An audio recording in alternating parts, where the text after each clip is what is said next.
Étape 1. Plan des scènes. Partie 1. L'illusion de l'écran et le réveil de l'auger. Cette section introduit la déconnexion brutale entre le prix spot de l'argent à 76,45 et l'actualité des stocks physiques, en revenant sur la volatilité extrême depuis les sommets historiques de 121 en janvier 2026.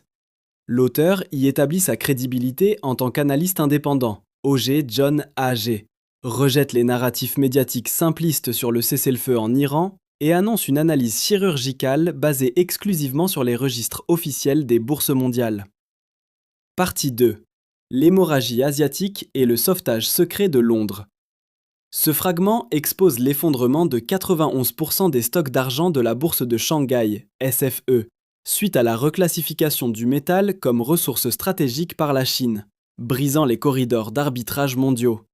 Le texte détaille ensuite l'événement critique de décembre 2025, un sauvetage physique d'urgence de la LBMA par le COMEX et Shanghai pour éviter un défaut de livraison dans le périmètre de compensation londonien. Partie 3. Mirage statistique et pression de livraison sur le COMEX. Cette partie décortique l'opacité des coffres de la LBMA, où l'argent réellement disponible est masqué par les varants des ETF, et conteste l'afflux suspect d'octobre 2025 face à des taux de location, lease rate, ayant bondi à 40%. L'analyse bascule ensuite sur le COMEX, révélant un ratio de créances papier sur stock physique, registered, explosif de 456%, signalant une pression de livraison extrême à l'approche de l'échéance de mai 2026. Partie 4. La fuite des capitaux et le choc monétaire. Kevin Warsh. Cette section traite de l'exode massif des capitaux de l'ETF SLV, avec des sorties de milliards de dollars signalant un repositionnement des macro-fonds. Elle explique l'effondrement des prix de janvier 2026 par la nomination de Kevin Warsh à la Fed, un signal monétaire ultra restrictif, hawkish, qui a forcé la liquidation des positions longues et propulsé la volatilité de l'argent à des niveaux comparables à ceux des valeurs technologiques spéculatives. Partie 5. L'impasse des trois temporalités et le verdict final. La section finale présente l'argumentaire baissier, trêve en Iran, hausse de la production minière d'Endeavour Silver, pour mieux souligner la fracture structurelle inévitable. L'auteur synthétise toutes les données clés, stock, volatilité, taux, pour démontrer que le marché ne peut se résoudre par un simple mouvement latéral, mais par une réévaluation violente, invitant l'investisseur à privilégier les registres de livraison face au bruit médiatique. Le texte original s'inscrit dans la niche de l'analyse financière alternative et de la macroéconomie des métaux précieux, ciblant un public d'investisseurs avertis ou sceptiques envers les médias traditionnels. Le genre est celui du rapport d'expertise indépendant sous forme de script engagé, proche de l'investigation financière.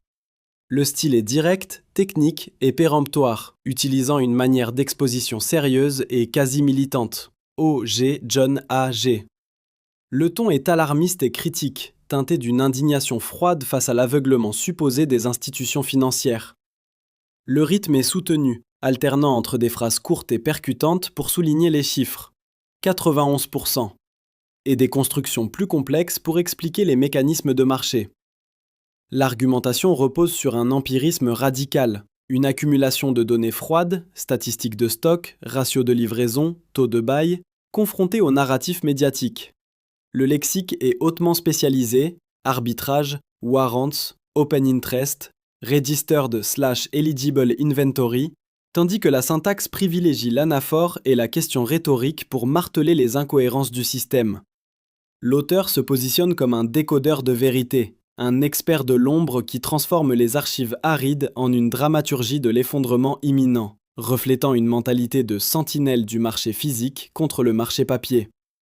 Visual Style Description. The visual style should be a cinematic financial documentary aesthetic. The atmosphere is gritty, urgent and sophisticated, utilizing a high contrast lighting scheme with deep shadows, chiaroscuro, to evoke an investigative, behind-the-scenes feeling. The palette is dominated by cold metallic tones, slate grays, deep blues and silver highlights, punctuated by glowing amber and teal from digital data overlays.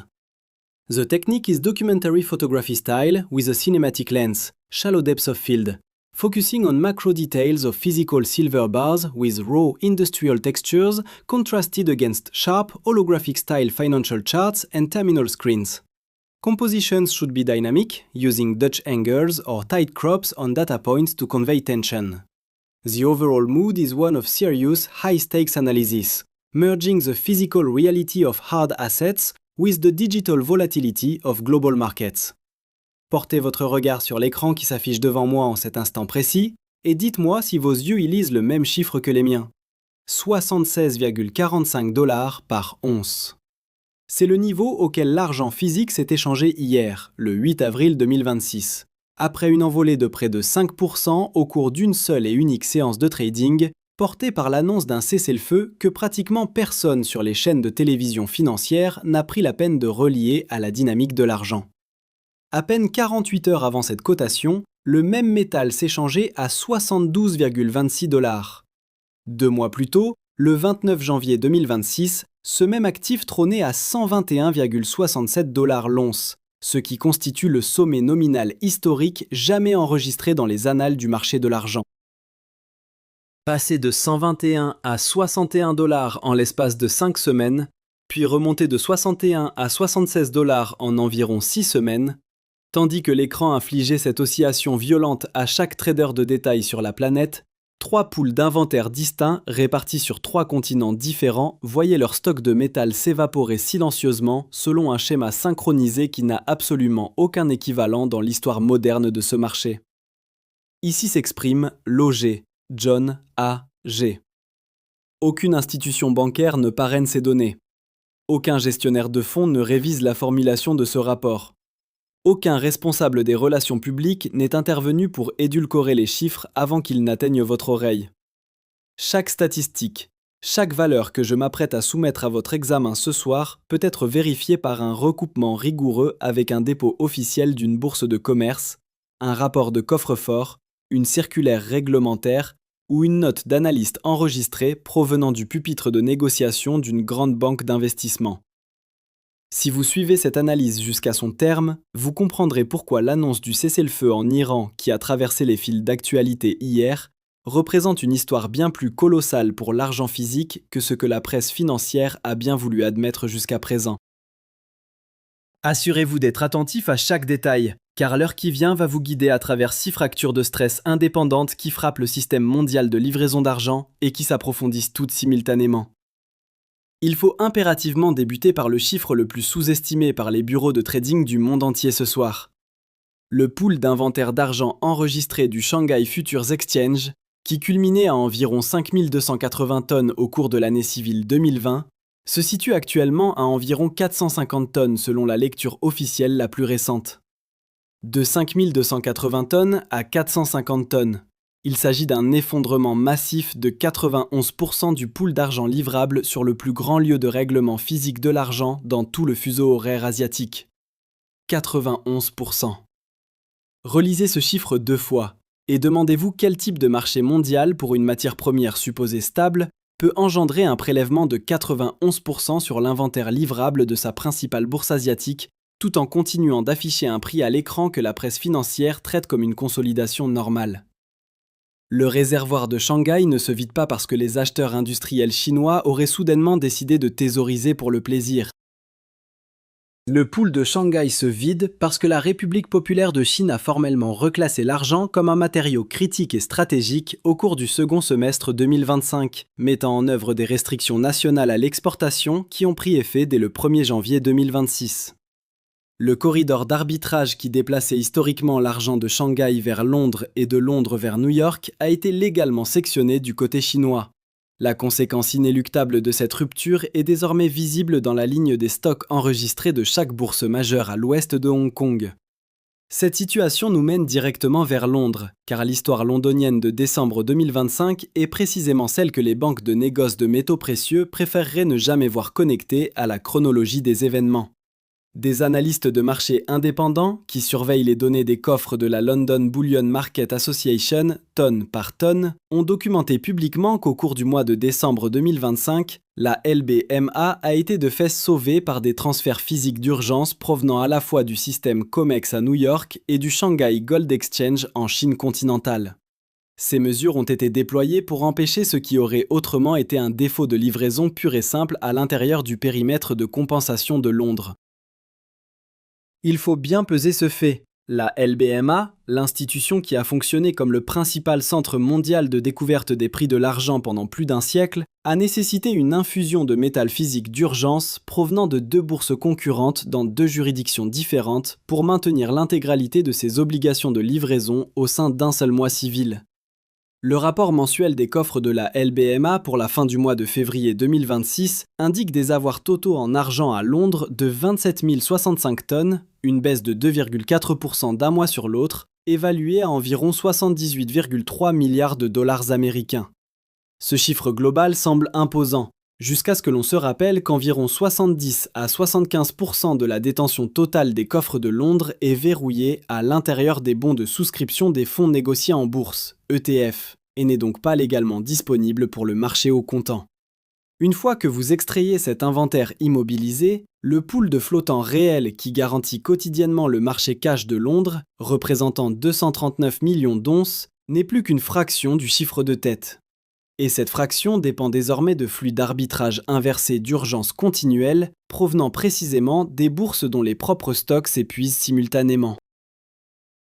Restez avec moi, car l'événement de l'afflux massif vers la LBMA en octobre 2025 est celui qui a réellement brisé la crédibilité du rapport mensuel sur les coffres pour tout analyste prêt à lire les données en toute bonne foi.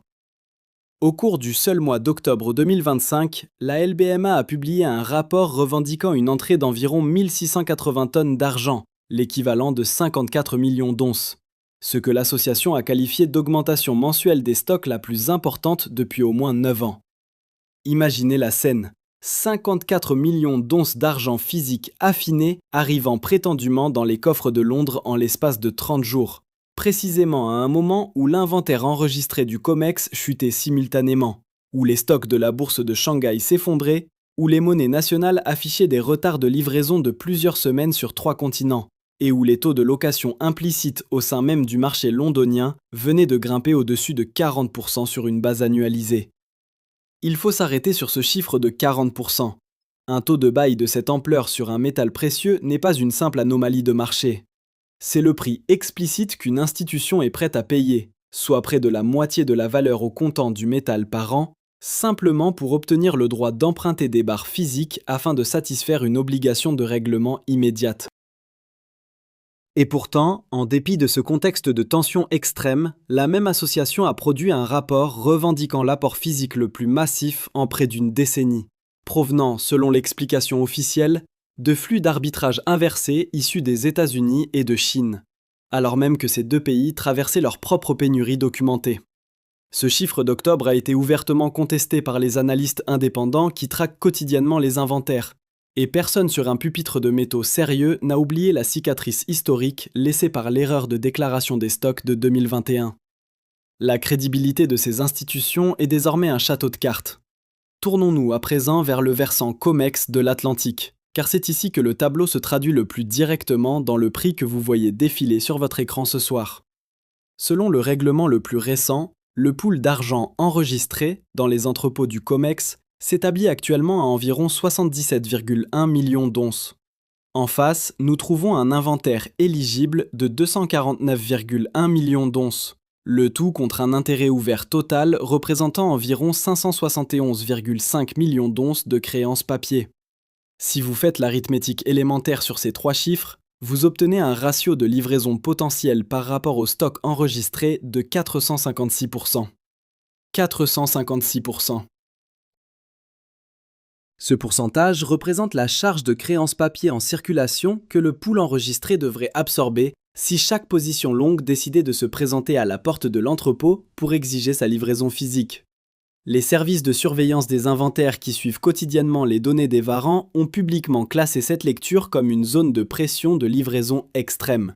Le pool total d'argent éligible a d'ailleurs décliné d'environ 6,5% au cours des 30 derniers jours calendaires, ce qui représente environ 17 millions d'onces de métal qui ont soit été retirées du système d'entrepôt, soit été discrètement requalifiées dans d'autres catégories que les rapports publics ne décomposent pas intégralement.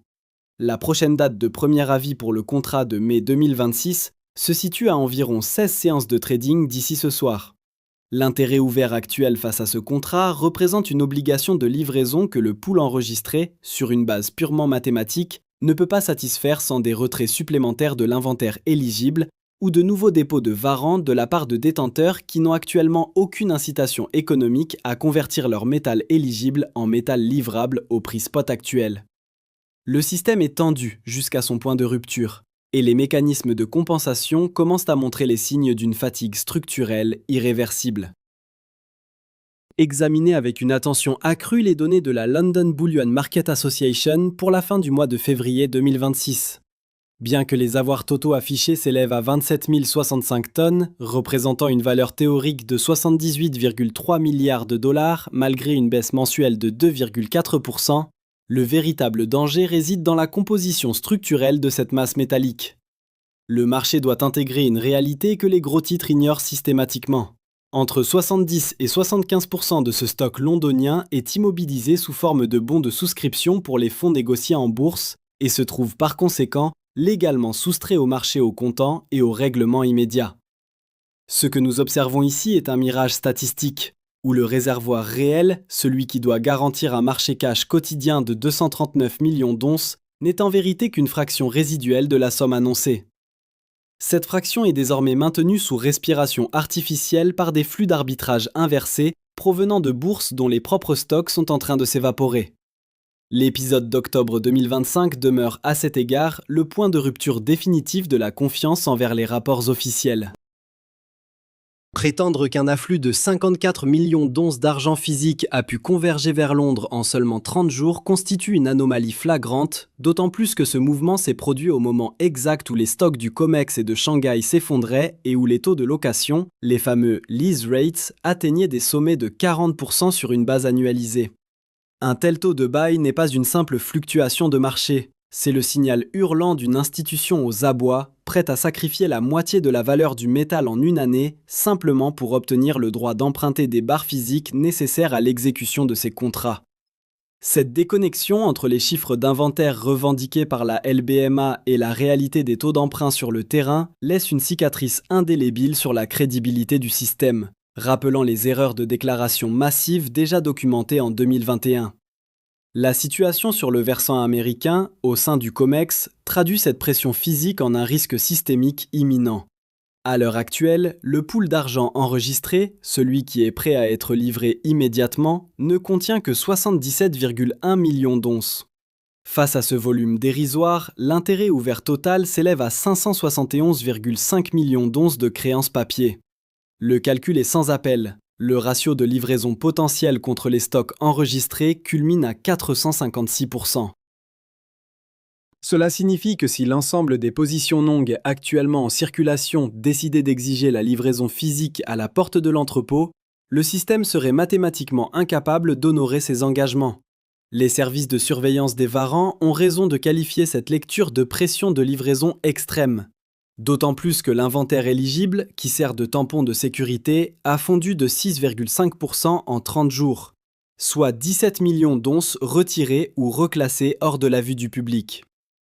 Nous nous trouvons désormais à seulement 16 séances de trading de la date du premier avis pour le contrat de mai 2026.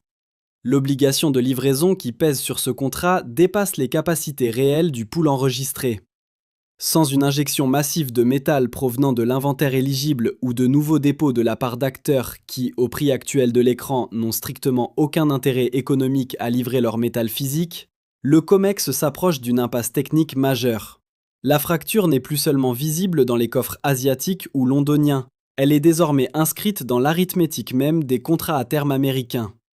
Ce déséquilibre flagrant entre les promesses de papier et la réalité des barres d'argent disponibles dans les entrepôts constitue le moteur principal de la volatilité que nous observons, signalant une fin de cycle où la manipulation par le volume de papier perd son ancrage face à la rareté physique concrète. L'analyse de la couche macroéconomique du marché, et plus particulièrement l'observation minutieuse des flux de capitaux au sein des fonds négociés en bourse, permet de télégraphier avec précision les intentions des grands fonds spéculatifs à quiconque sait lire les registres de l'ETF iShares Silver Trust. Au cours du seul mois de janvier 2026, alors que le cours de l'argent physique effectuait une ascension violente depuis la zone des 80 $ pour atteindre son sommet historique de 121 $ avant de s'effondrer brutalement vers la zone des 60 $, le SLV a enregistré des sorties nettes colossales d'environ 2,9 milliards de dollars américains. Plus frappant encore, plus de 2 milliards de dollars ont quitté le fonds en une seule et unique semaine de négociation. Ces rachats massifs de titres de l'argent papier ne sont pas de simples anecdotes de marché. Ils témoignent d'une hémorragie structurelle. Au 1er avril 2026, les avoirs totaux de ce trust s'élèvent à 15 271 tonnes, mais le flux de sorties sur 3 mois atteint désormais 2,67 milliards de dollars, signalant un exode des capitaux sans précédent. Il convient d'interpréter ces chiffres avec une rigueur chirurgicale. Le métal qui quitte le trust est soit livré directement aux participants autorisés, qui l'expédient immédiatement vers les systèmes de livraison défaillants du COMEX ou de la LBMA pour combler les déficits d'inventaire, soit vendu sur le marché cash par des fonds macroéconomiques se positionnant pour un trade de reflation sur d'autres actifs. Quelle que soit l'interprétation privilégiée, la conclusion demeure la même. Elle est fondamentalement haussière pour l'argent physique et dévastatrice pour la confiance accordée au complexe de l'argent papier. C'est une réalité brutale que la presse financière refuse obstinément de porter en première page, préférant ignorer la déconnexion entre les flux de trésorerie et la réalité des coffres.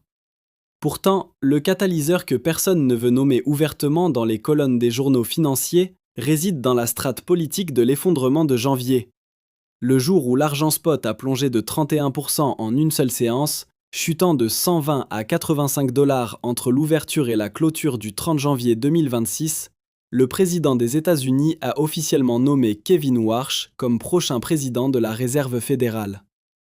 Kevin Warsh représente l'une des voix les plus ouvertement faucons de la politique monétaire au sein de la communauté des décideurs, doté d'un bilan documenté d'opposition farouche au cycle d'assouplissement agressif. L'interprétation du marché a été instantanée et sans pitié. Chaque position longue spéculative bâtie sur l'hypothèse d'un assouplissement monétaire continu et d'une dépréciation du dollar a été réévaluée de force en une seule séance de trading. Dans la foulée de cette expansion soudaine de la volatilité, le groupe CME a relevé les exigences de marge sur les contrats à terme en parfaite synchronie, forçant une liquidation massive du carnet de position à effet de levier à n'importe quel prix accepté par le marché.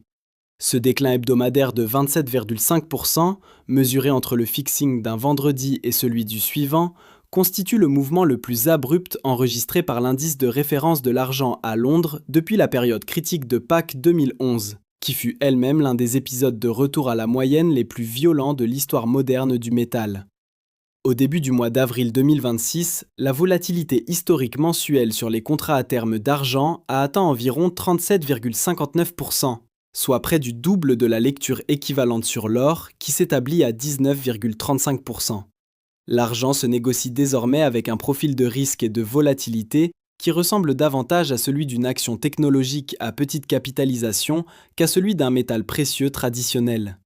Ce profil n'est pas un accident de parcours. Il est la conséquence mathématique directe d'un marché dans lequel les créances papier ont perdu leur ancrage naturel aux poules physiques.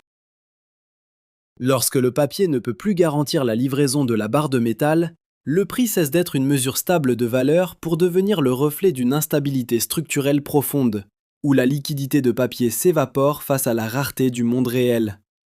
Voici la section consacrée à l'argumentaire baissier. Et je vais vous la livrer avec la même honnêteté rigoureuse que j'exige de quiconque sollicite mon propre capital pour un investissement. L'annonce du cessez-le-feu en Iran, qui a provoqué le récent bond des prix, n'est qu'une fenêtre diplomatique temporaire de 2 semaines, et non un accord de paix permanent. Si cette trêve échoue à l'intérieur de ce délai et que le conflit reprend, les prix du pétrole grimperont de nouveau, et l'impulsion inflationniste qui en résultera contraindra la Réserve fédérale à maintenir une posture monétaire restrictive pour le reste de l'année civile. Les modèles de prévision algorithmique de CoinCodex projettent actuellement une baisse à court terme d'environ 4,89% au cours des 7 prochaines séances de trading, avec un objectif de prix situé autour de 69,35 $ d'ici le 13 avril 2026. Ces mêmes modèles prévoient une cible de fin d'année à environ 78,16 $, ce qui se situe à peine au-dessus du cours spot actuel. Du côté de la production, les mineurs d'argent commencent enfin à confirmer que la réponse de l'offre se matérialise, avec des entreprises comme Endeavour Silver Corporation rapportant une production pour le premier trimestre 2026 d'environ 1,875 million d'argent. Cette expansion de l'offre à l'échelle de l'industrie, promise depuis des années, apparaît désormais réellement dans les rapports d'exploitation, et une réponse de l'offre sur plusieurs trimestres pourrait émousser le narratif du déficit structurel dans un laps de temps plus court que ne l'exige la thèse haussière. La version la plus sincère de la thèse baissière consiste à reconnaître que l'argent se négocie désormais sur 3 échelles de temps simultanées qui pointent dans 3 directions opposées. L'horizon de 48 heures est dicté par les prix du pétrole et les gros titres sur le cessez-le-feu en Iran. L'horizon de 3 à 6 mois est dominé par le positionnement de la politique de la Réserve fédérale et la réévaluation induite par la nomination de Kevin Warsh. Enfin, l'horizon de 18 à 36 mois est porté par le drainage structurel des stocks sur 3 continents et la rupture légale du corridor d'arbitrage de Shanghai. Un trader qui se positionne sur la mauvaise échelle de temps au mauvais moment sera balayé par le marché, quelle que soit la direction.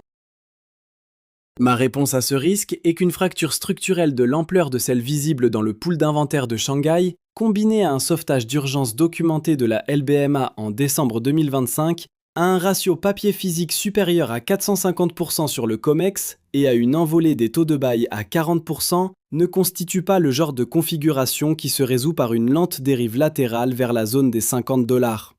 Les fractures de cette magnitude se résolvent par des événements de réévaluation violents, et le seul désaccord honnête porte sur le calendrier de cette résolution.